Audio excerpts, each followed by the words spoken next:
مساء الخير عمتم مساء. J'ai pas assez de mots pour exprimer ma joie de vous recevoir dans ce contexte exceptionnellement difficile. Merci d'être venu des universités internationales, de différentes universités tunisiennes. Merci, chers doctorantes, chers doctorants, chers collègues et amis, d'être toujours là quand le laboratoire Prospective, Stratégie et Développement durable vous propose un événement. Sans plus tarder, je passe la parole pour un mot de bienvenue à notre très chère doyenne Samia Zob El-Karoui, doyenne de la faculté des sciences économiques et de gestion de Tunis, la faculté qui abrite notre laboratoire. Et je veux lui dire un très grand merci pour les efforts qu'elle a déployés durant au moins les 2 dernières semaines pour faciliter la tenue de notre événement. Madame la doyenne, à vous la parole.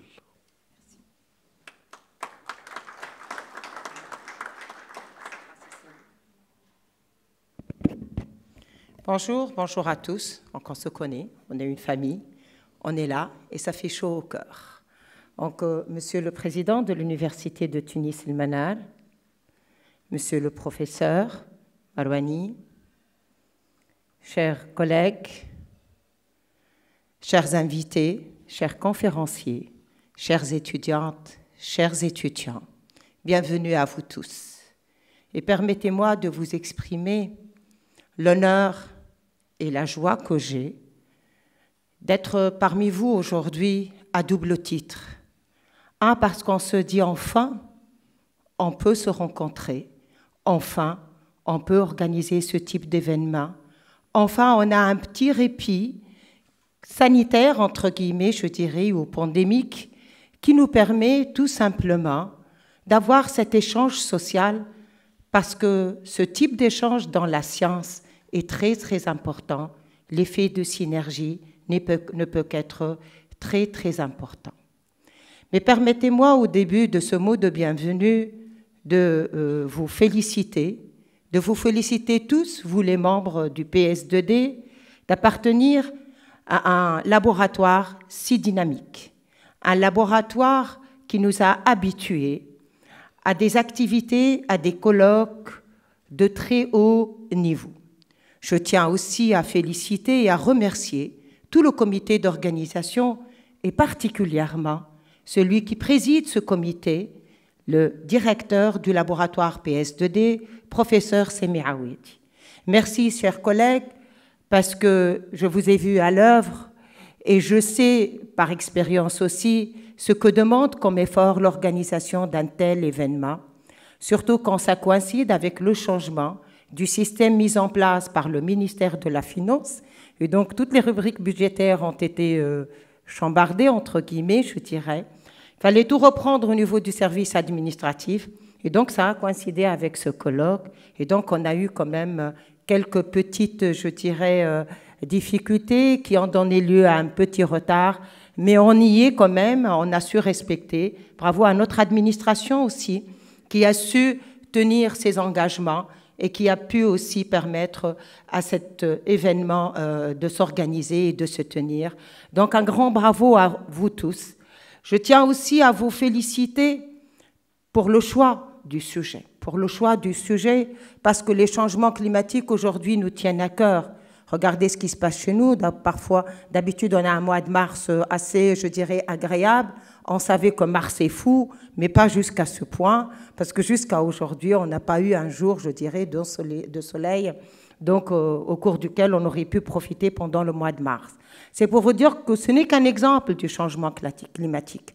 Mais ces changements climatiques nous donnent des étés aussi beaucoup plus chauds et des hivers beaucoup plus froids, et donc une consommation d'énergie beaucoup plus importante.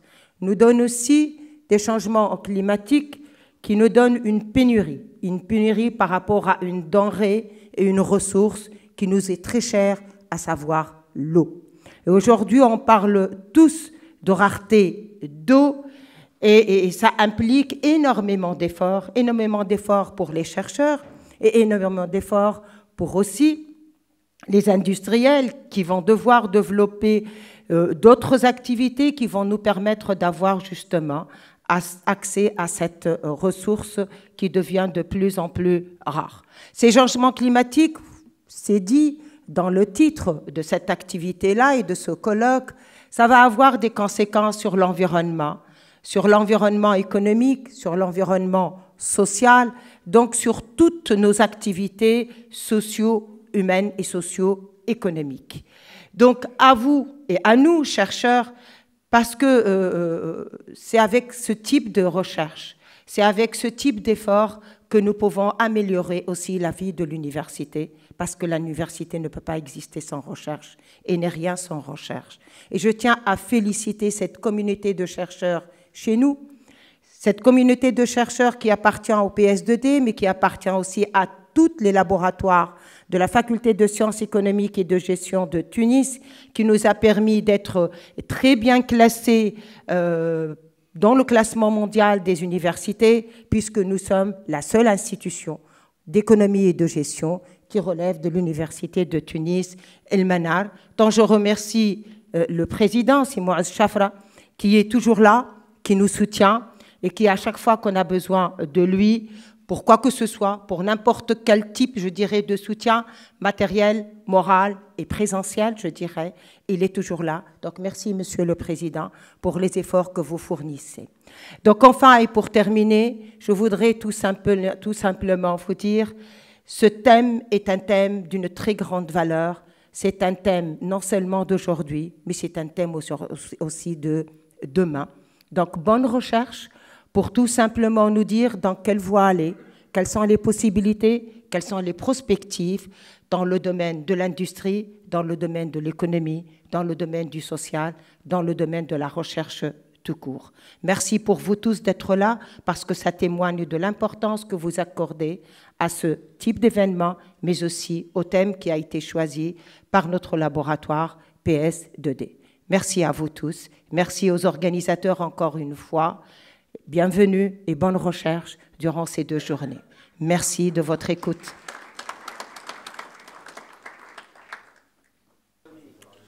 Je ne pouvais pas m'en empêcher.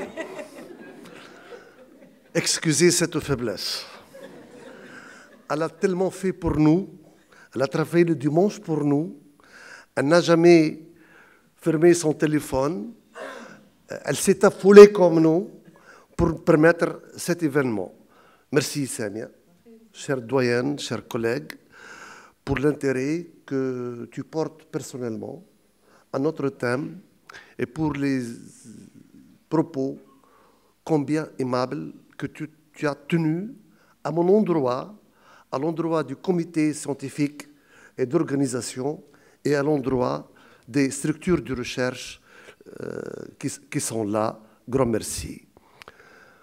J'appelle Mouaz Chafra, un collègue et grand ami qui n'a eu de cesse de nous encourager et de nous soutenir et qui a tout fait pour que cet événement ait lieu.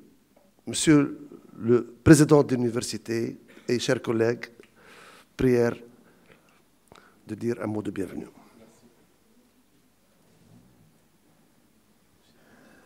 Chère Madame la doyenne de la Faculté de sciences économiques de gestion, Madame Samia Karoui Zouaoui, cher professeur ami de la Tunisie, ancien président de l'Université de Nice, chers amis et collègues, Sami El Aouedi, président du Congrès et président du laboratoire de recherche de l'Université de Tunis El Manariz. Chers collègues, chères étudiantes, chers étudiants, chers invités, en mon nom personnel et au nom de l'Université Tunis El Manar, je vous souhaite la bienvenue à Hammamet.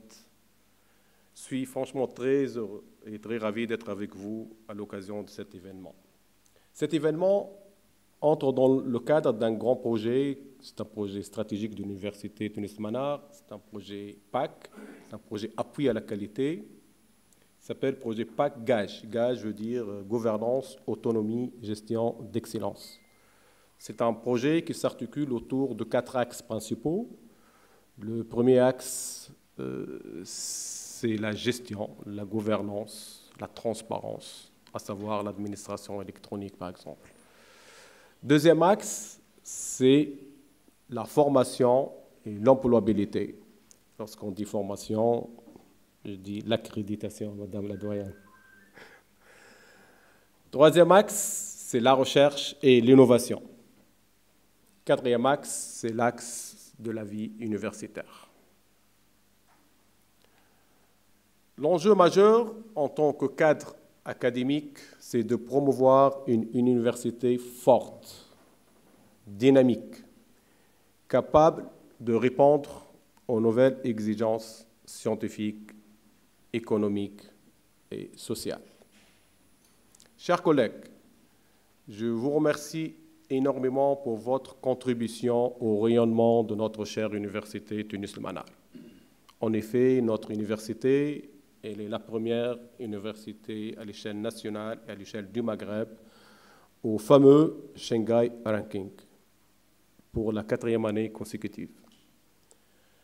Elle est aussi au top 400 dans Times Higher Education, qui se base sur les objectifs de développement durable des Nations Unies.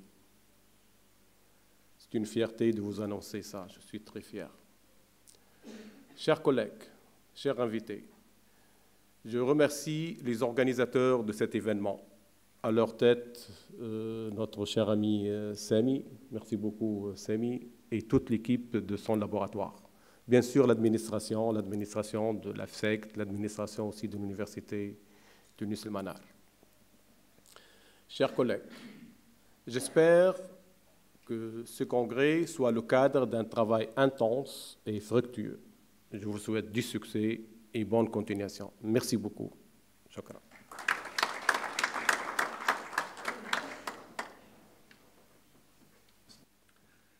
Quel plaisir de travailler avec toi, Hatem. Quel plaisir, Mouaz.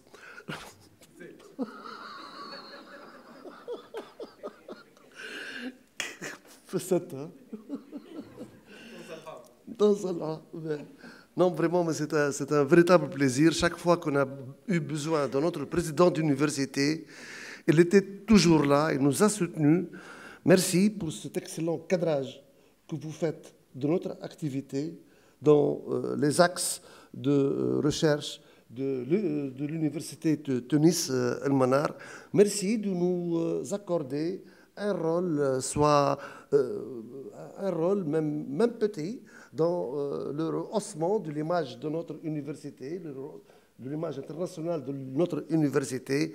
Et nous sommes très heureux de constater chaque année que notre ranking international s'améliore et nous nous félicitons que vous y veillez personnellement avec beaucoup d'efficacité. Grand merci d'être là. Votre présence, Monsieur le Président, chers collègues, chers amis Mouaz, rehausse notre événement et nous remplit de fierté et de plaisir. Maintenant, je vais vous présenter un peu changement climatique et externalités environnementales, économiques et sociales. Nous avons pensé à ce thème bien avant la pandémie. Dès que nous avons terminé notre colloque de 2019, nous nous sommes réunis et nous avons concocté cette thématique qui, grâce à la multiplicité des interventions, des réflexions, a abouti à ce titre générique et problématique. Malheureusement, notre colloque initialement prévu en début de février 2021 n'eut pas eu lieu en raison du contexte sanitaire et de la pandémie Covid-19. Nous avons dû refaire ce travail sous tension, sous hypothèse. Ne sachant pas si les intervenants, initialement confirmés, allaient reconfirmer. Ils l'ont fait pour leur totalité. Qu'ils en soient remerciés, qu'ils soient les intervenants nationaux ou internationaux, ou qu'ils soient nos doctorants et jeunes chercheurs.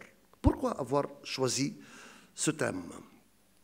Pour les considérations suivantes. Parce que aux catastrophes dites naturelles et imparables, comme les inondations, les cyclones, la désertification et autres périls menaçant l'humanité, s'est ajouté ces dernières années le réchauffement climatique, œuvre de l'homme contre l'homme,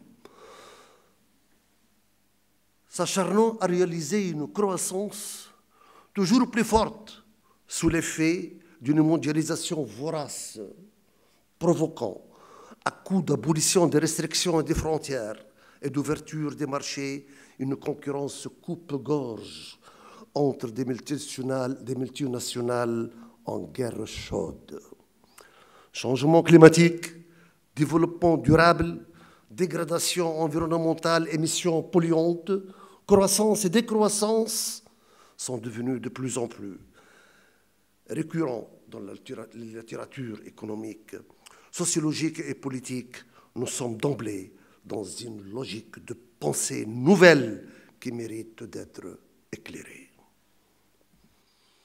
À peine adopté, le concept de développement durable est déjà critiqué, en raison notamment de son incapacité à brider le modèle de croissance dominant, un modèle anti-environnemental et fatalement polluant, comme le signalait sans complaisance Serge Latouche. Qu'est-ce qu'il disait? Il devait être parmi nous une maladie nous a empêchés. Serge Latouche disait en 2017, « Notre surcroissance économique se heurte aux limites de la finitude de la biosphère. La capacité régénératrice de la Terre n'arrive plus à suivre la demande. L'homme transforme les ressources en déchets plus vite que la nature ne peut transformer ces déchets en nouvelles ressources. » Une des critiques les plus pertinentes adressées à la neutralité des modèles néoclassiques de la croissance face aux menaces environnementales a été déjà émise en 1972 déjà par le Club de Rome dans son rapport intitulé « Les limites à la croissance ». L'idée sous-jacente du dit rapport est que les sociétés industrielles contemporaines sont en train de générer des externalités négatives en exploitant des ressources naturelles au-delà de leur capacité de régénération et en produisant des quantités de polluants qui sont supérieures aux limites biophysiques de la Terre. Un problème entre l'impact écologique et la capacité de régénération. Outre le fait que les changements climatiques sont devenus un fait face auquel toutes les parties prenantes doivent s'adapter pour parvenir à terme à un développement durable pareil à une décroissance durable, il est considéré comme une externalité négative résultant d'un système technologique énergétivore et d'une course effrénée vers des taux de croissance élevés de multinationales qui se sont subordonnés, de grands États et de puissantes institutions pour protéger leur part de marché et poursuivre leur massacre écologique dans l'impunité. Jeffrey Sachs, un des fervents défenseurs du développement durable, considère que le problème des changements climatiques est généralement abordé comme un compromis entre les générations. En général, il est supposé que les générations actuelles doivent faire des sacrifices aujourd'hui pour l'amélioration du bien-être des générations futures. L'atténuation des changements climatiques devient ainsi une question de l'équilibre des bien-être présents et futurs. C'est ainsi que le Fonds alimentaire mondial, le FAO, préconise une approche intégrale des changements climatiques qui doit tenir compte de 3 niveaux, national, régional et mondial, relayer le court terme et le long terme et porter sur tous les secteurs, tout en s'assurant l'engagement de tous les intervenants. Ce n'est qu'en respectant cette approche composite que la recherche d'une solution aux problèmes posés par le changement climatique parvienne à être compatible avec les objectifs du développement durable. C'est d'ailleurs dans cet esprit que la FAO a lancé en 2010 le concept de l'agriculture intelligente face au climat, une approche conçue pour aider à développer des politiques, concevoir des techniques, améliorer les conditions d'investissement pour atteindre un développement durable de l'agriculture et assurer la sécurité alimentaire face au changement climatique. Parallèlement, les conventions cadres des Nations Unies sur le changement climatique, la Convention cadre a adopté le principe de responsabilité commune mais différenciée, dont l'objectif ultime est de stabiliser les concentrations de gaz à effet de serre à un niveau qui empêche toute perturbation anthropique dangereuse induite par l'homme du système climatique. Ainsi, force est de constater que pour faire face à tous les effets néfastes du changement climatique, ainsi qu'à ses externalités négatives, aucun effort gouvernemental, individuel n'aboutirait et il est besoin d'une solidarité internationale.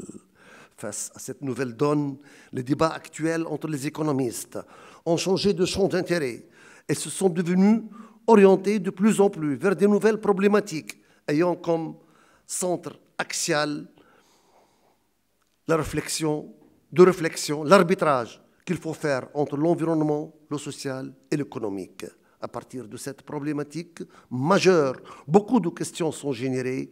Est-il possible de favoriser et d'atteindre le bien-être humain et la prospérité dans une économie non fondée sur la croissance?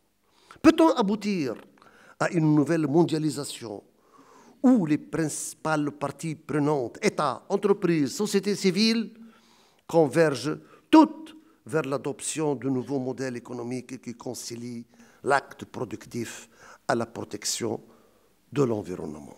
Voici en gros la problématique que traite notre colloque. Celui-ci va se dérouler en 4 plénières. La première est celle d'aujourd'hui.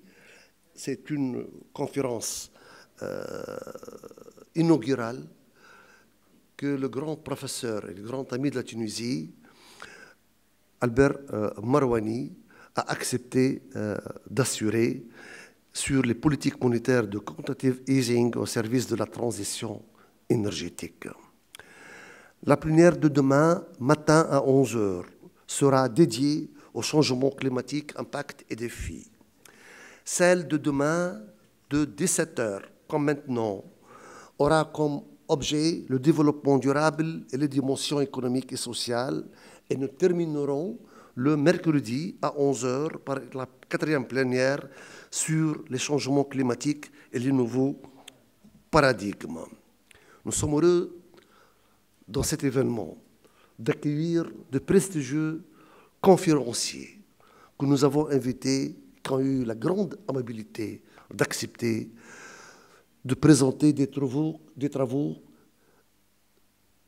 spécialement élaborés pour notre colloque.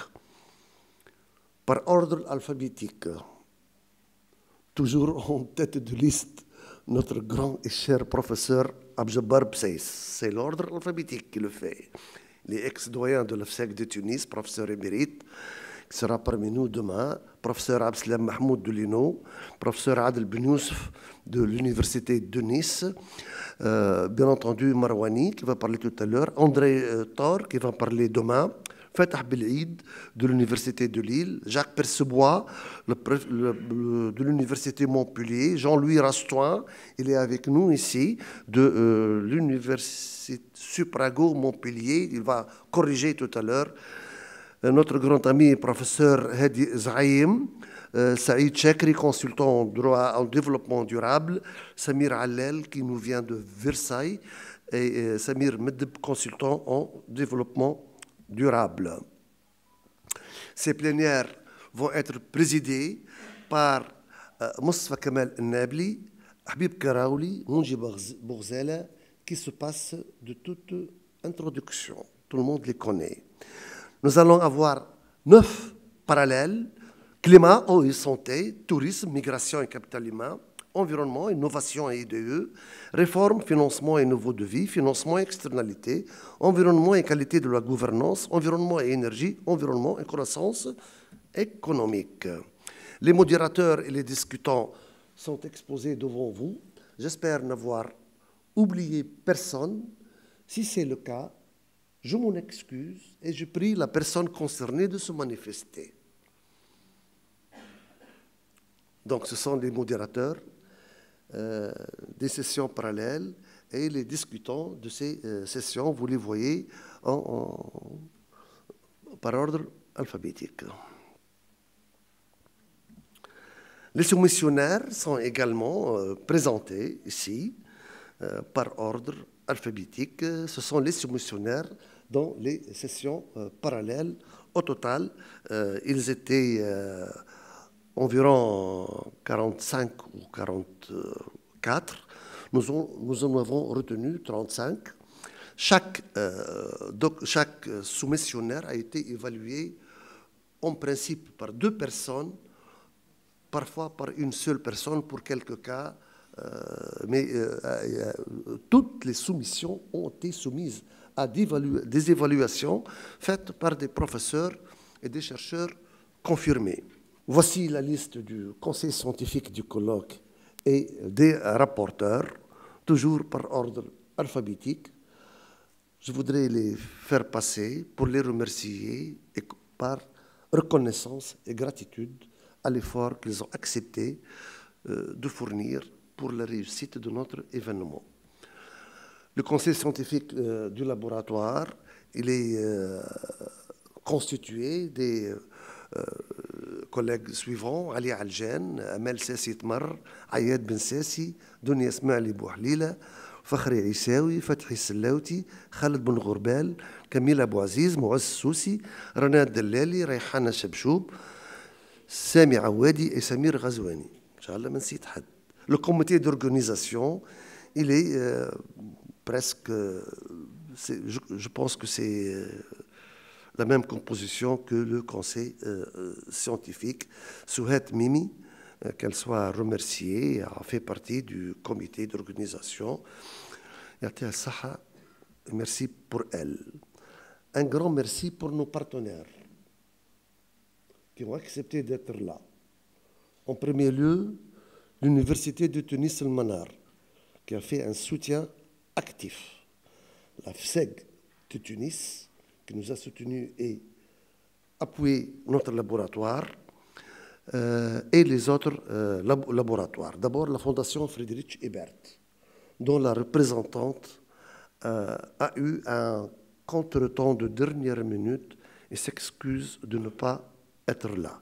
Je tiens à remercier la Fondation Friedrich Ebert pour son soutien incessant des différentes activités du PS2D, l'association APS2D, les structures de recherche. Là aussi, je m'excuse si je fais un oubli. Si un représentant d'une structure est là et que je ne cite pas, qu'il se manifeste. Je voudrais remercier DEFI, Économie appliquée, Extra, IFGT, l'ARQUAD, l'ARIMAF, l'ARMA, l'AID, l'EDRENA, l'ESOR, l'IEI, CEPAL, VPNC, et j'espère que leurs logos sont bien exposés. S'il y a un oubli, je m'en excuse. Je voudrais finalement vous présenter notre dernier né. Il a à peine, il est âgé de 3 jours ou 2 jours. C'est les derniers actes du colloque de 2019 qui comporte des conférences des conférences des professeurs seniors et des conférences et des contributions des jeunes chercheurs, des jeunes collègues et des doctorants qui ont été également, encore une fois, soumis à évaluation. Et j'espère que vous en avez reçu copie. Merci. J'espère ne pas avoir été long, ne pas avoir été ennuyeux. Pour m'excuser, je vais vous présenter quelqu'un, un grand ami de la Tunisie, qui devait être là en 2019, il n'avait pas pu, et aujourd'hui n'a pas pu s'empêcher de venir. Albert Marouani, notre maître, notre professeur, l'ami, le grand ami de la Tunisie, qui accueille sans rechigner tous nos stagiaires. Merci, Albert.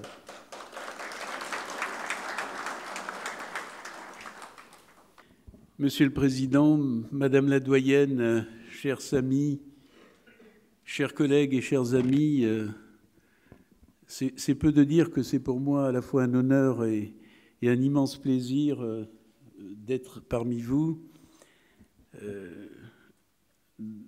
Dans l'avion, je me disais que finalement, la Tunisie me manquait, et je ne sais pas depuis combien de temps je n'ai pas eu l'occasion de revenir en Tunisie, mais cette fois-ci, je ne pouvais pas rater cette occasion. Et merci, Samy, de m'avoir fait l'amitié et l'honneur de me demander d'être parmi vous. Que dire? Alors, je ne sais pas si je suis un ami de la Tunisie, parce que je me sens plutôt natif de Tunisie et tunisien. Donc, je pense que je suis plus, quoi. Je suis un des vôtres. Et c'est pour moi chaque fois un grand plaisir de vous retrouver. D'abord parce que j'aime bien ce côté, je dirais, un peu pagaille, qui me va bien, parce que c'est la capacité dans ce monde aujourd'hui extrêmement réglementé, où on met des lois partout, où on codifie tout, d'avoir cette liberté que vous avez, cette capacité de transgression qui fait que vous êtes effectivement très créatif et très productif. Et la preuve en est à ce superbe colloque qui a cette dimension large, pluridisciplinaire. Aujourd'hui, malheureusement, hélas, je dirais, dans nos universités, on est toujours sur des colloques très monodisciplinaires et chaque discipline travaille dans son coin et on a rarement l'occasion d'échanger. Et donc, du coup, en découvrant cet excellent rapport intermédiaire, enfin cette présentation que vous avez faite dans les attendus à ce colloque, qui résume, me semble-t-il, très bien l'ensemble des dimensions du problème, j'ai découvert qu'il y avait cette vision très large. Et cette nuit, j'ai beaucoup réfléchi à ma première présentation et du coup, je l'ai un peu modifiée pour lui donner un caractère peut-être plus accessible aux non-initiés et plus large, même si parfois je risque d'être un peu technique, mais ce n'est pas, je pense, un obstacle pour la plupart d'entre vous. Alors, la question des politiques monétaires de quantitative easing au service de la transition énergétique, c'est peut-être une histoire que je vais vous raconter, une histoire qui m'apparaît très symptomatique et très révélatrice aujourd'hui de l'état de notre réflexion et de notre capacité d'agir, ou de notre pouvoir d'agir, empowerment comme on dit aujourd'hui.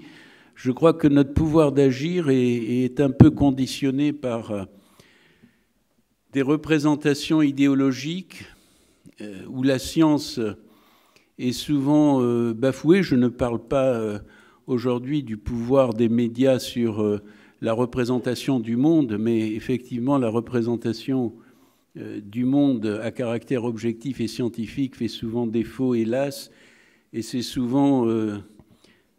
au-delà des fake news, des représentations un peu galvaudées qui prévalent. Et sur le domaine de la science économique, il y a aujourd'hui des blocages que je voudrais soulever à propos de ce thème qui peut paraître extrêmement précis, mais qui peut-être résumer un certain nombre de grandes questions auxquelles nous devons faire face. J'évoquerai finalement 3 points. La macroéconomie, donc c'est une histoire de macroéconomie, c'est-à-dire de représentation du monde à travers des catégories économiques. C'est comme ça qu'on se représente, les économistes. Et d'une certaine manière, quand on regarde les problèmes tels qu'ils sont soulevés aujourd'hui sur les questions du réchauffement climatique et sur les questions de la transition énergétique, c'est bien le fait qu'on ne peut aujourd'hui... que les comportements sont contraints par la possession ou la mobilisation de signes monétaires. C'est comme ça. Hein? Et donc, du coup, tous les problèmes peuvent se ramener à des problèmes économiques, et les économistes n'ont pas manqué, effectivement, de se saisir de cette question. Donc voilà, 3 points, 3 étapes. La macroéconomie confrontée à des tragédies, ce que j'ai appelé des tragédies, la politique monétaire qui apparaît comme, en quelque sorte, le dernier recours à un aveu d'échec, et une réflexion, j'espère que c'est le bon PowerPoint, je pense que oui. Le 3e point, c'est comment on peut aujourd'hui imaginer que ces politiques de quantitative easing, alors je précise pour celles et ceux qui ne le savent pas, ce sont ces politiques monétaires dites accommodantes qui ont été mises en place avant la crise de la Covid, après la crise financière de 2009, celle des subprimes, où les banques centrales des pays développés se sont mis à avoir des politiques monétaires très accommodantes. On a employé aussi le mot de non conventionnel pour faire la différence entre une vision monétariste qui relève de ce que l'on appelle en économie l'école de Chicago et qui consistait à avoir une vision très restrictive de la politique monétaire où les banques centrales devaient se fixer un seul et unique objectif, celui de l'inflation et du contrôle des prix, accessoirement la stabilité du système financier, mais ne pouvaient avoir d'autre objectif que celui de l'inflation et des prix. Et à partir de la crise de 2009, les banques centrales ont commencé à déroger à ce principe et à émettre des quantités de monnaie nécessaires, de signes monétaires nécessaires aux États qui eux-mêmes devaient faire face à la permanence d'un certain nombre de grandes banques menacées de faillite. Donc, les États se sont endettés massivement pour soutenir les banques menacées de faillite, et la dette publique, la crise de la dette publique, commence d'abord par une crise de la finance privée, des banques et des organisations financières et des institutions financières qui ont fait défaut d'une certaine manière par rapport à leurs objectifs et qui ont d'une certaine manière agi de manière inconsidérée, au point qu'il s'en est suivi une crise financière que l'on appelle systémique, qui a commencé en 2008-2009 et qui n'était pas encore complètement réglée. Hein. Il y avait encore énormément de titres émis à l'occasion des titres pourris qu'on a appelés, qui étaient émis à l'occasion de ces subprimes, que a éclaté la crise de la pandémie. Et donc ces politiques monétaires expansionnistes ont été amplifiées après la crise de la pandémie à un point tel qu'on n'avait jamais vu ça. dans l'histoire des banques centrales et des politiques monétaires, et c'est la raison pour laquelle on a convenu qu'il y avait probablement là quelque chose qui pouvait être mis au service des politiques de transition énergétique. Donc, les trois tragédies auxquelles sont confrontés les pays du monde, de la planète, à propos du réchauffement climatique, sachant qu'on considère un peu globalement que la transition énergétique est peut-être un moyen de lutter contre le réchauffement climatique. Et donc le raisonnement qui part d'un constat admis par tous, c'est que il y a réchauffement climatique du fait d'émissions de gaz à effet de serre, du fait de considérations et de causes anthropiques dues à l'homme, et que pour y éviter ou limiter ce réchauffement climatique, il convient de changer de mode d'utilisation des énergies fossiles et de remplacer les énergies fossiles par des énergies renouvelables.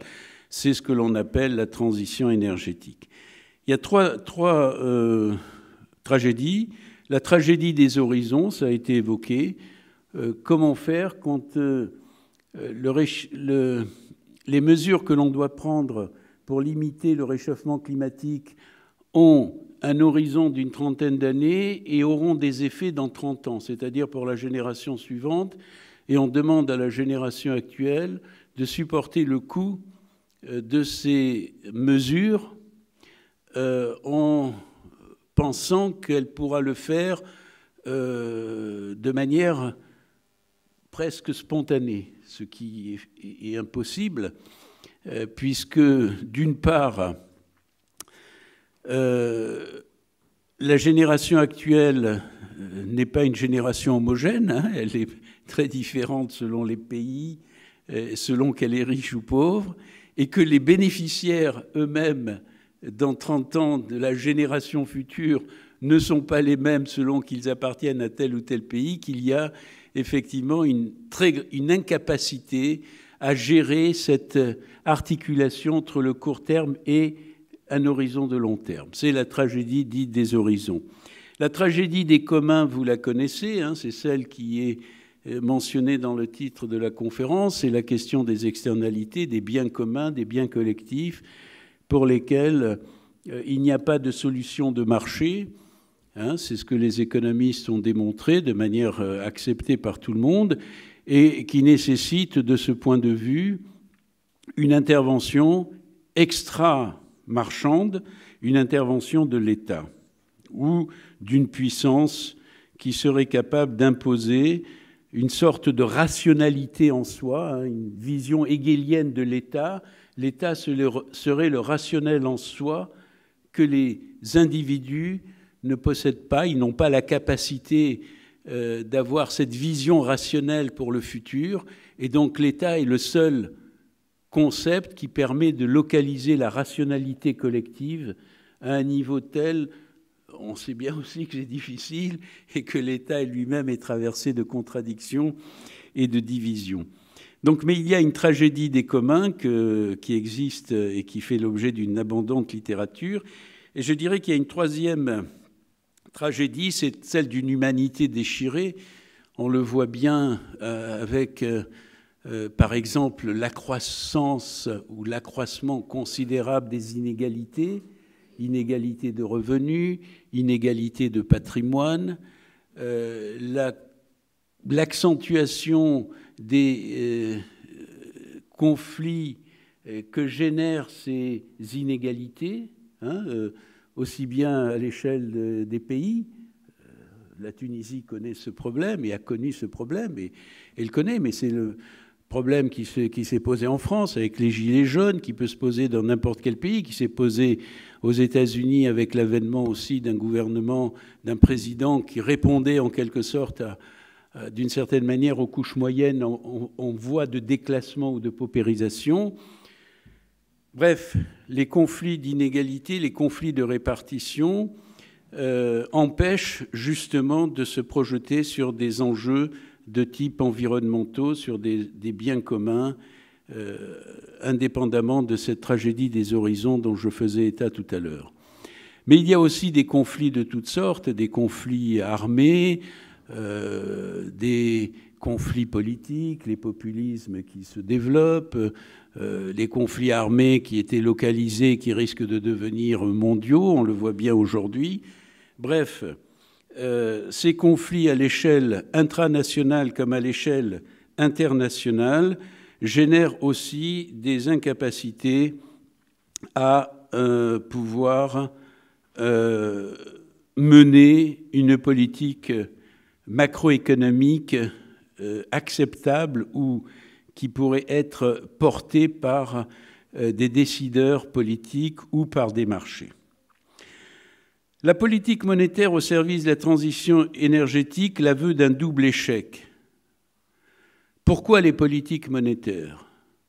Parce qu'en réalité, la politique macroéconomique bute depuis les années 70-80 sur un échec patent qui est d'abord celui de l'échec des politiques industrielles de long terme et des politiques de planification. Alors, la planification centralisée à la soviétique, elle a conduit à des exactions et à des échecs patents, mais elle a rejailli, cet échec magistral, a rejailli sur le concept même de planification. La France avait un modèle de planification. Je vous rappelle qu'à l'époque, avant la chute de l'Union soviétique, des travaux existaient dans certains pays du bloc de l'Est sur des possibilités d'adaptation de modèles de planification décentralisés. Włodzimierz Brus en Pologne, en Hongrie également, etc. Tout cela s'est éteint complètement. La planification centrale et ses échecs patents, avec ses drames humains et ses drames écologiques, a d'une certaine manière bloqué toute réflexion sur la possibilité de planification. Et on souffre aujourd'hui de cette impossibilité de conception. Je dis bien, il y a une impossibilité de conception, parce qu'on pourrait se dire, effectivement, qu'aujourd'hui, avec les moyens de calcul quantique aujourd'hui que l'on a, avec le développement considérable des instituts de statistique et de mesure, avec toute la réflexion théorique qui a été développée sur les mesures et sur les données quantitatives et l'analyse qualitative des données quantitatives, on pourrait se dire qu'on a les outils techniques permettant une régulation centrale à l'échelle d'un pays, voire à l'échelle de la planète, de problèmes majeurs sur le plan de la survie de la planète ou sur le plan du bien-être collectif de la planète. On a aujourd'hui ces moyens, mais il n'y a plus de réflexion sur ces questions. Il n'y a plus. Les étudiants ne se posent plus cette question. On est plutôt sur des problématiques comportementalistes qui réduisent le macro à une addition de comportements, même si on a progressé dans l'analyse des comportements avec les modèles cognitivistes et tout ce qu'on voudra, mais il n'empêche que sur le plan des modèles de régulation supranationaux et nationaux, on n'a plus de recherche aujourd'hui capable d'alimenter une réflexion démocratique des populations sur des enjeux planétaires. Alors, dans ce contexte d'échec de la planification, il y a aussi, on s'est rabattu sur les politiques conjoncturelles de court terme. Et finalement, la macroéconomie a été ramenée à ces deux dimensions que les économistes connaissent bien, politique budgétaire et politique monétaire. Les politiques budgétaires, dans le contexte de l'endettement public et du poids de la dette publique, sont disqualifiées aujourd'hui. On le voit de manière patente, dès lors que dans tous les pays développés, mais c'est la même chose dans les pays émergents comme dans les pays en développement, peut-être à des degrés moindres, la question de la dette publique bloque toute possibilité de politique budgétaire. la dette publique est vue comme un obstacle à toute politique budgétaire. Au mieux, on agit sur le côté fiscal, le côté recette du budget de l'État, et on peut plus ou moins essayer d'avoir des politiques fiscales, je ne dis pas équitables, mais qui essayent de faire peser, de faire en sorte que les recettes générées par les contribuables puissent financer des biens collectifs. Mais cette question des recettes fiscales bute aujourd'hui sur le problème que Samy, tu soulevais, c'est-à-dire que dans un contexte de compétition mondiale, le moins-disant fiscal aujourd'hui attire les capitaux et donc augmenter la pression fiscale à l'échelle d'un pays, c'est d'une certaine manière considérer qu'on se met dans une position où les capitaux vont chercher ailleurs à se placer, etc. Donc même pour des pays comme l'Europe, comme ceux de l'Union européenne, il y a des compétitions en plus entre les différents États de l'Union européenne en matière de moins-disant fiscal, et je ne parle pas des scandales énormes autour de la fuite devant l'impôt ou de ce qu'on appelle l'optimisation fiscale, et ce qui est en réalité une fraude fiscale à l'échelle planétaire massive, dont on ne peut pas imaginer l'ampleur qu'elle revêt. Et voilà, ça c'est un premier point. Les politiques fiscales, les politiques budgétaires sont confrontées au poids des dettes publiques, parce que du côté des dépenses publiques, tout est vu effectivement en termes de diminution des dépenses publiques. Il n'y a qu'à voir comment aujourd'hui la question est sur le devant de la scène en matière d'élection en France des présidents de la République, hein, c'est la question des dépenses publiques. Alors, inconsidérément, alors c'est sûr que la dette publique, augmenter le poids de la dette publique ne signifie pas forcément dépenser sans compter, mais l'idéologie, la représentation idéologique qui est derrière ça, c'est la représentation idéologique de l'équilibre. C'est-à-dire tout le monde fait comme si la vraie question d'un État, c'est celle d'un ménage. Il ne peut pas dépenser plus qu'il gagne, et donc il doit faire un équilibre comptable, comme si la notion d'équilibre comptable avait un sens sur le plan macroéconomique. Aucun macroéconomiste sérieux ne peut le prétendre, et pourtant certains le prétendent, et pourtant certains experts qui plastronnent devant les médias assurent qu'effectivement cette dette publique qui va peser sur les générations futures est un vrai scandale, etc. Est-ce que vous avez jamais vu une dette publique peser sur les générations futures? Est-ce que vous pouvez imaginer que demain ou dans 20 ans, on va dire aux salariés cadres des pays développés ou autres qui vont devoir réduire de moitié leur salaire pour pouvoir financer la dette? C'est impensable. Il y a eu des niveaux de dette beaucoup plus importants du fait de la Première et de la Deuxième Guerre mondiale. Elles ont été réglées de manière habituelle, c'est-à-dire à la fois par un étalement dans le temps de la dette de l'État et par l'inflation ou par la croissance. C'est comme ça que ça se règle habituellement.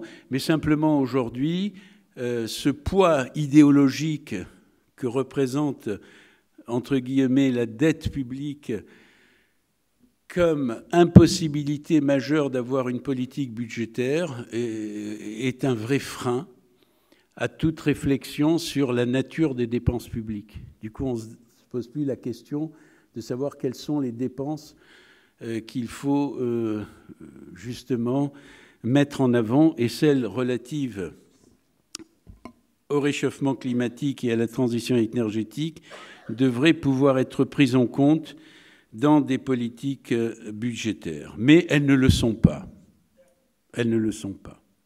Donc du coup, qu'est-ce qui reste? Il reste le recours en dernière instance aux politiques monétaires. Voilà. Voilà l'histoire. Pourquoi on parle des politiques monétaires? Il n'y a plus rien dans le champ de la macroéconomie capable de répondre à cette question. Il n'y a plus que la politique monétaire.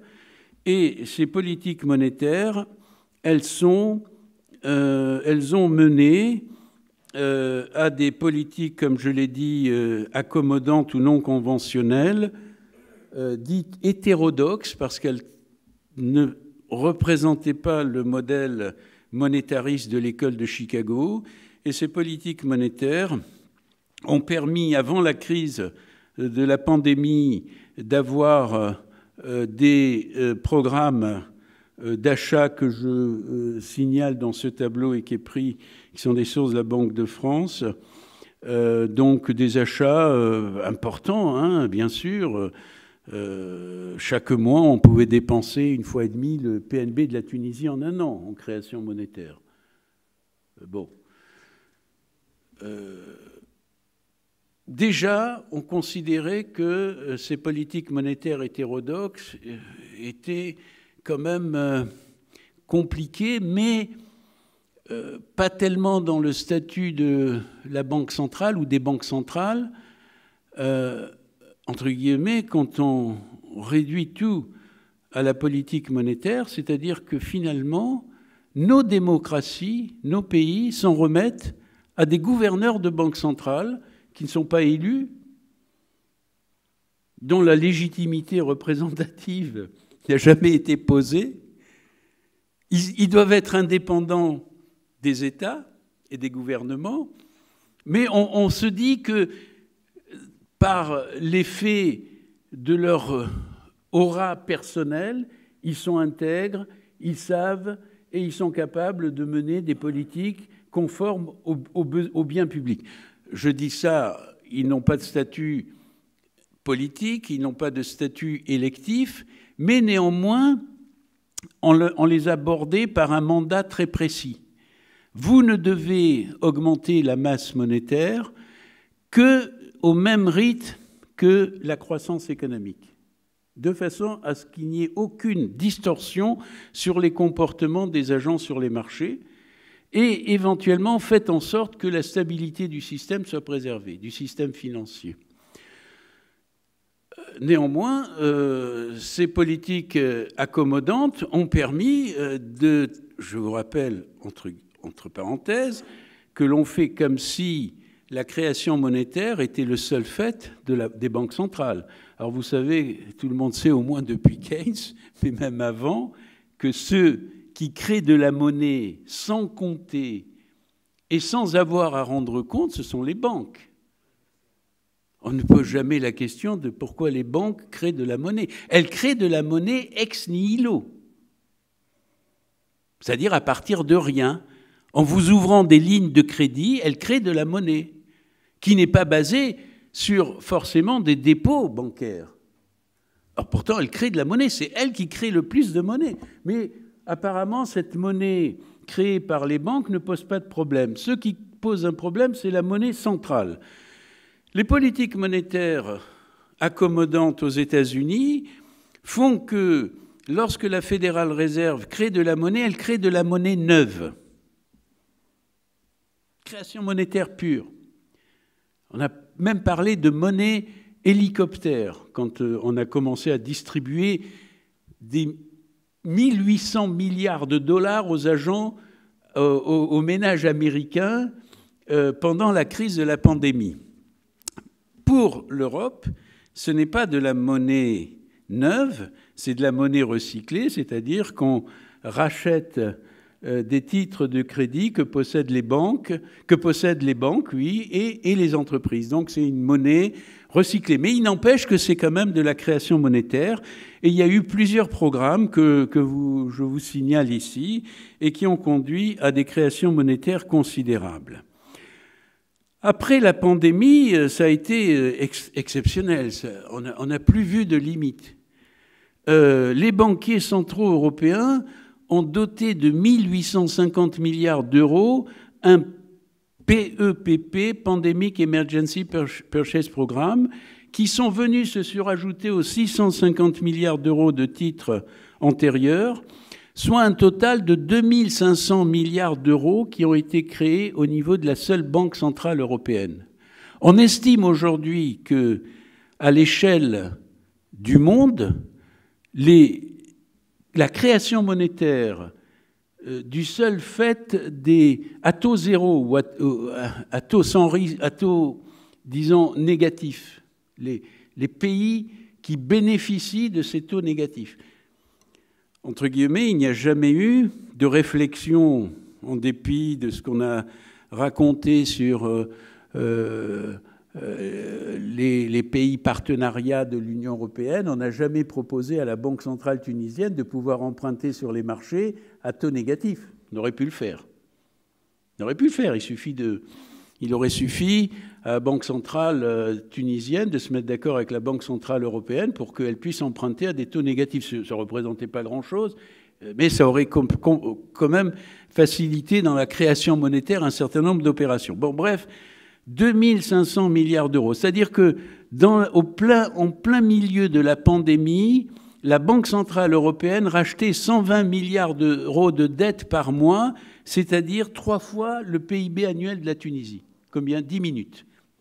Bon, 15. D'accord. Alors, on a, voilà, les obligations à taux négatif, c'est aujourd'hui 18 000 milliards. On ne se rend pas compte de l'énormité de ces sommes. Et pourtant, malgré tout, aucun impact sur les prix. Je parle des années 20, hein, de l'année 2020. Après le rebond, avec les tensions sur le marché de l'énergie, on assiste aujourd'hui à une reprise de l'inflation. Pas énorme, mais il y a une reprise de l'inflation. Peut-être qu'elle va s'aggraver, j'en n'en sais rien. Mais bon, à la limite, ce ne serait pas plus mal. Mais du coup, on se dit, ah, l'inflation. Mais l'inflation, c'est peut-être ce qui va permettre de régler le problème de la dette publique par l'euthanasie des rentiers, hein, ce que Keynes avait bien analysé. Pourquoi pas l'inflation ? C'est probablement une bonne solution à l'échelle du monde pour pouvoir régler la dette publique. Mais toujours est-il que ces politiques monétaires de quantitative easing ont eu des impacts tout à fait contraires à ce que prédisait la politique monétariste et les partisans de l'équilibre à tout prix. Ni inflation, au contraire, l'indice des prix était presque proche de zéro à l'époque, ce qui ne veut pas dire qu'il n'y a pas des problèmes. Alors, à partir de là, le recours à la politique monétaire accommodante, la plupart des gens se sont dit, mais puisqu'on est capable de créer autant de monnaie, pourquoi ne pas créer ou utiliser une partie de cette monnaie en la ciblant sur des économies d'énergie fossile ou sur la transition énergétique. C'était une solution de bon sens. Voilà pourquoi, aujourd'hui, le recours au quantitative easing est devenu en quelque sorte la solution peut-être du problème du financement de la transition énergétique, sachant que toutes les autres sources de financement sont aujourd'hui exclues. Alors la question, c'est que, bon, alors, je reprends ici un schéma présenté par Aglietta et Espagne sur... C'est un schéma assez succinct, assez sommaire, un réchauffement climatique, des équilibres endogènes, les températures augmentent, ça crée des phénomènes climatiques externes qui créent des dommages, etc., etc. Bon, bref, OK, il n'y a rien de particulièrement transcendant dans ce schéma. Mais l'idée que ces politiques de quantitative easing pouvaient être une solution va être prise aussi par les banquiers centraux. Le 8 novembre 2018, à Berlin, à l'occasion d'une conférence organisée par la Bundesbank sur le financement vert, hein, le QI vert, le quantitative easing vert, c'est le terme à la mode, Benoît Cœuré dit il faut absolument que la BCE s'occupe du réchauffement climatique. Alors, s'occuper du réchauffement climatique,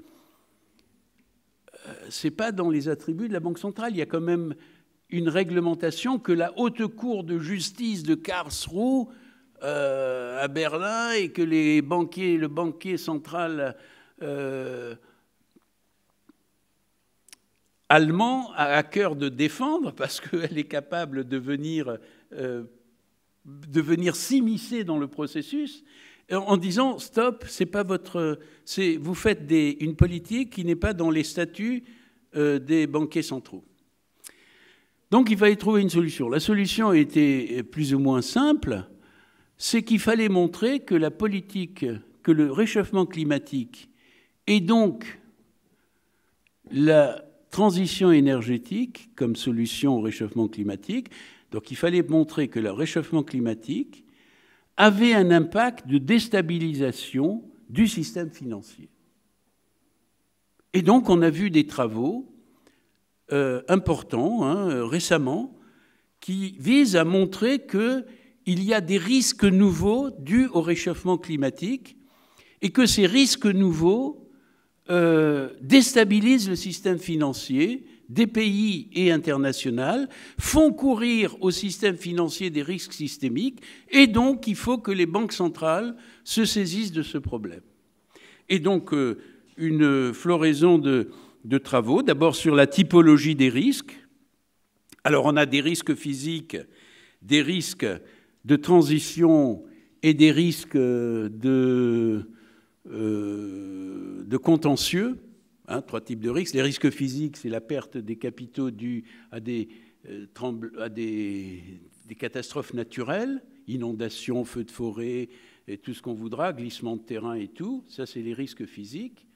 Alors, montrer comment ces risques physiques vont avoir de proche en proche un impact sur le système financier, c'est plus ou moins facile à imaginer.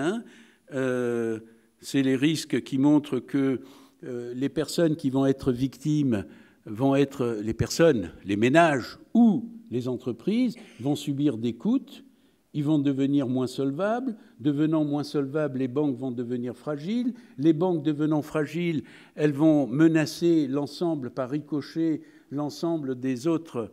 Elles vont se contaminer les unes les autres. Et progressivement, tout le système financier va se trouver fragilisé par la difficulté dans laquelle vont être les institutions financières du fait des dégâts matériels,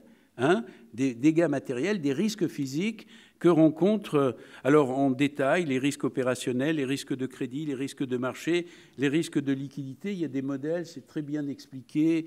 Vous avez un nombre important d'articles qui ciblent ces modèles. Les risques de transition, c'est de dire, oui, mais alors, si on mène des politiques de transition énergétique, il va falloir financer des entreprises nouvelles.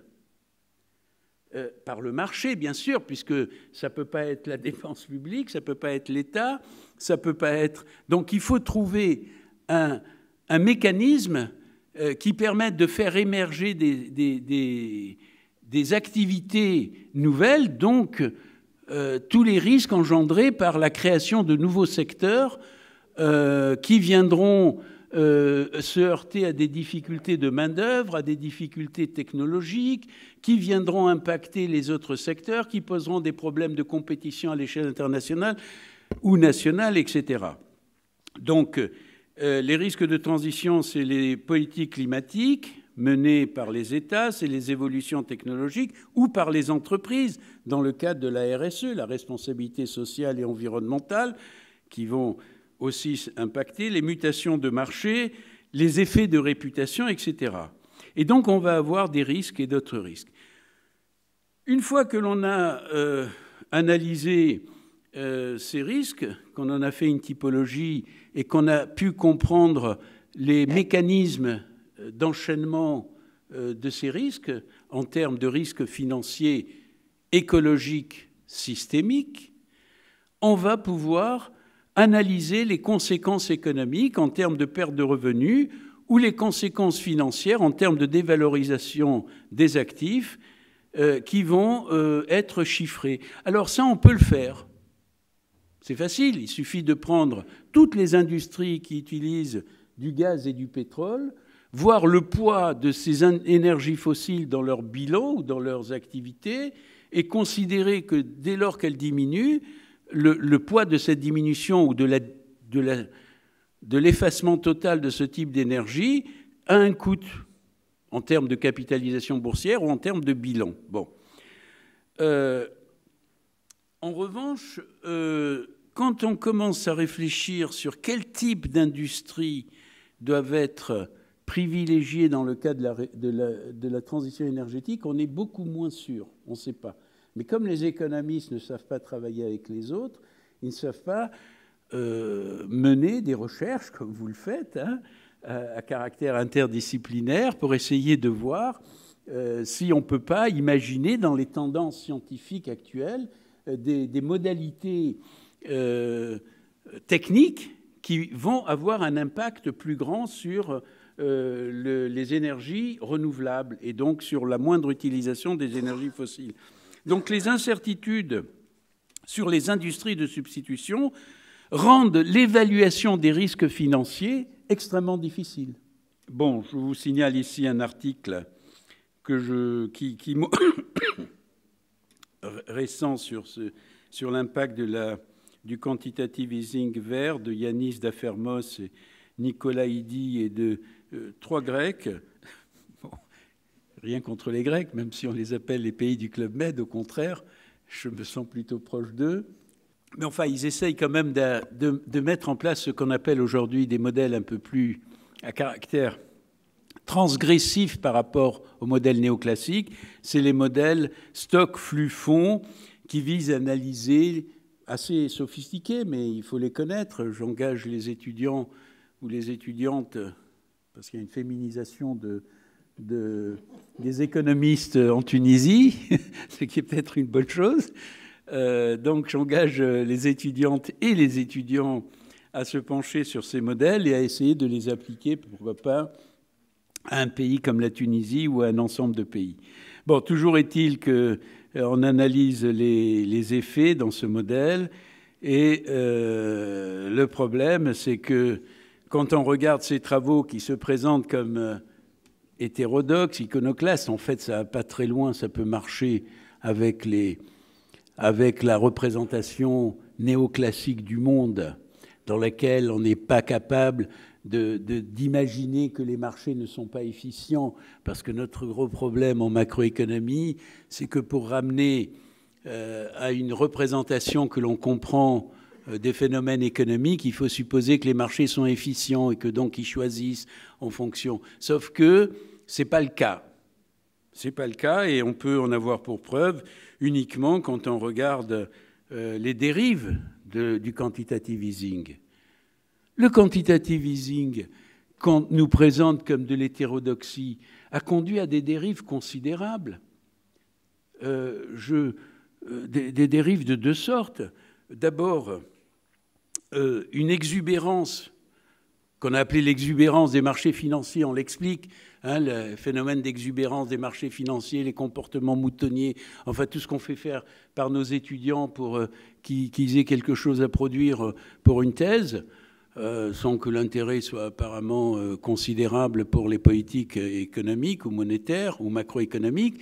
Mais toujours est-il que quand les États-Unis créent 16 000 milliards de dollars injectés dans l'économie, les ménages américains mettent tout dans leur poche, mettent tout dans des bas de laine. C'est-à-dire que les signes monétaires refluent vers les banques. Dans une vision hétérodoxe, véritable, en termes de circuit, il faut raisonner différemment. Ces signes monétaires ont reflué vers les banques. Mais c'est pareil en Europe. On a vu l'épargne des ménages augmenter considérablement. Et qu'ont fait les banques avec ça? Ou qu'ont fait les entreprises qui ont vu refluer vers elles ces épargnes considérables? Eh bien, elles ont racheté leurs propres actions.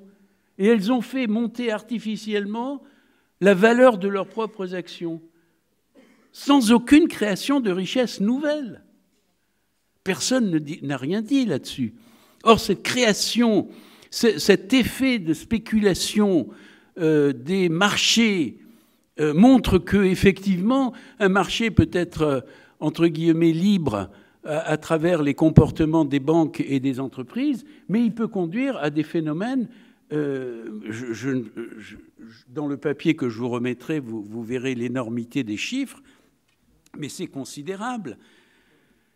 Dans le même temps, on a assisté à une déconnexion croissante entre la sphère réelle et la sphère financière, pour des raisons que les économistes connaissent bien. On disait avec Ferry Hamadi tout à l'heure qu'il y avait des fondamentaux que les économistes comprennent bien. Et les économistes comprennent bien que plus les taux d'intérêt sont bas, plus le taux de croissance alimente mécaniquement les bulles sur les marchés d'actions. C'est évident, c'est ce qu'on a montré. C'est-à-dire que les individus qui ont une épargne considérable à la suite de politiques budgétaires expansionnistes à outrance pour éviter... Mais que visaient ces politiques budgétaires à l'époque? Elles ne visaient qu'une chose, elles ont compris enfin, devant la nécessité, que le problème, ce n'était pas un problème d'équilibre. Le problème, c'est comment les gens reproduisent leurs conditions d'existence. Le problème, c'est la reproduction des conditions d'existence. C'est un phénomène cyclique et je dirais un phénomène en spirale. Ce qui importe aux gens, c'est pas que c'est que demain, ils puissent continuer de vivre.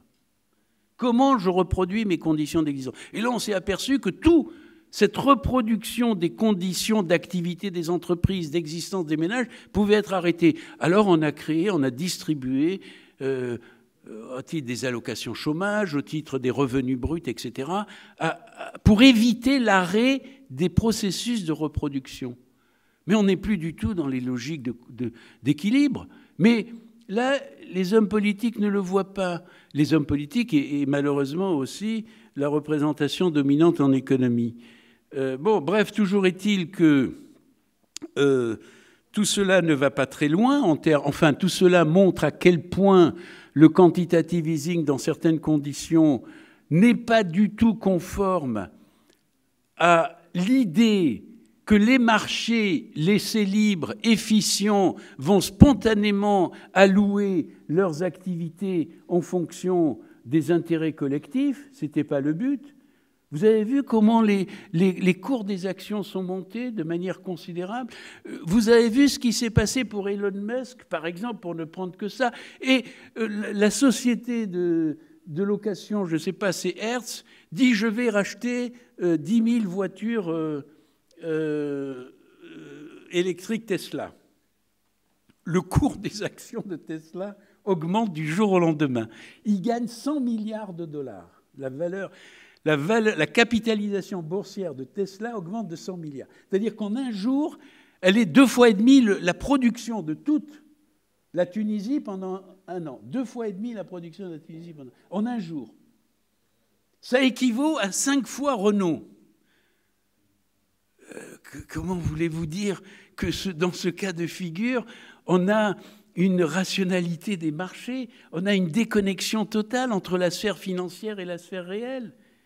Les sommes injectées et les modalités de circulation de ces flux financiers ont échappé totalement au mécanisme qui voulait que, naturellement, les banques allaient affecter les crédits qui leur étaient alloués par le quantitative easing au financement des activités qui iraient dans le sens de la transition énergétique pour remplacer les activités à bas carbone et que les ménages spontanément allaient trouver la possibilité de financer l'isolation de leur maison, etc. Et effectivement, on a eu quelques velléités de créer des bons verts, c'est-à-dire des titres verts. Et on en a créé, mais très peu. Alors, au titre d'un nouveau programme qui s'appelle Public Purchase Sector PSPP, et dans les 1671 milliards d'euros, en réalité, il y a tout. C'est-à-dire, il suffit que l'entreprise déclare que c'est au titre des activités d'environnement, que ça soit comptabilisé comme tel. Et puis en réalité, 72 milliards d'euros, je vous ai parlé de 100 milliards d'euros en une journée pour Elon Musk. Sa fortune personnelle a grimpé de 75 milliards d'euros du jour au lendemain. 75 milliards d'euros du jour au lendemain pour une personne. Je ne parle pas des scandales manifestes des banques qui se sont enrichies et qui ont placé, sans parler de toute la fraude fiscale, etc. Bref, quand on fait le rapport, comme dans cette étude qui a été menée par un économiste dont je crois que je n'ai pas mis, mais enfin, vous voyez très bien que ce qu'a financé les programmes verts du quantitative easing, c'est plutôt les industries à haute teneur en carbone. Et regardez très peu véritablement. Donc voilà à quoi servent aussi, dans des mécanismes dits spontanés, dans le cadre du quantitative easing, que l'on présente comme de l'hétérodoxie, voilà à quoi ça reporte. Donc je termine par là, si vous voulez, parce qu'on n'a pas le temps, mais ça pourrait faire l'objet d'une autre conférence, c'est que manifestement, il faut reposer. Alors, j'ai oublié de dire que dans les années, quand un certain nombre d'économistes keynésiens, post-keynésiens, radicaux, en Australie, aux États-Unis, je n'ai pas publié cet article, mais je me souviens qu'il y a 5 ou 6 ans, j'envisageais une autre possibilité d'un quantitative easing qui serait au service de l'intérêt collectif, en montrant comment ça pouvait se faire. Bref, ces économistes ont développé l'idée qu'il fallait changer de paradigme. C'est la moderne monetary theory, hein, que vous connaissez probablement ou qu'il faut connaître,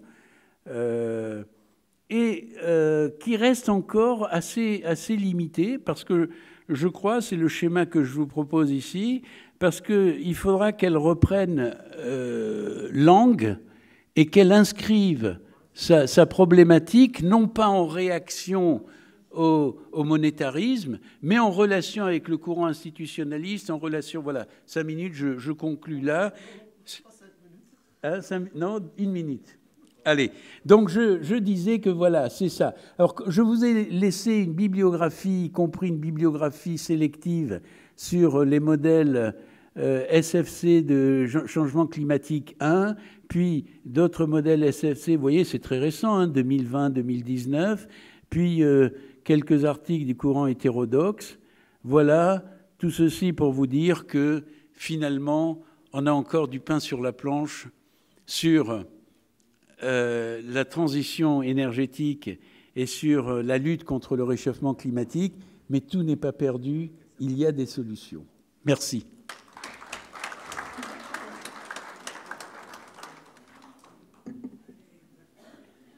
Que vous dire à Albert Marouani?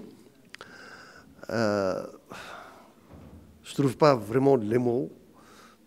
Je vais parler de moi-même. Je suis très épaté par votre conférence innovante, voire déroutante. Vous nous mettez devant de nouveaux paradigmes, de nouvelles lectures. Avec quel brio, avec quelle dextérité, avec quelle originalité vous interpellez les politiques accommodantes et vous en faites le lien avec la transition énergétique. Désolé de ne pas vous avoir laissé le temps qu'il faut, mais il fait chaud et les collègues sont là depuis ce matin, ils ont voyagé.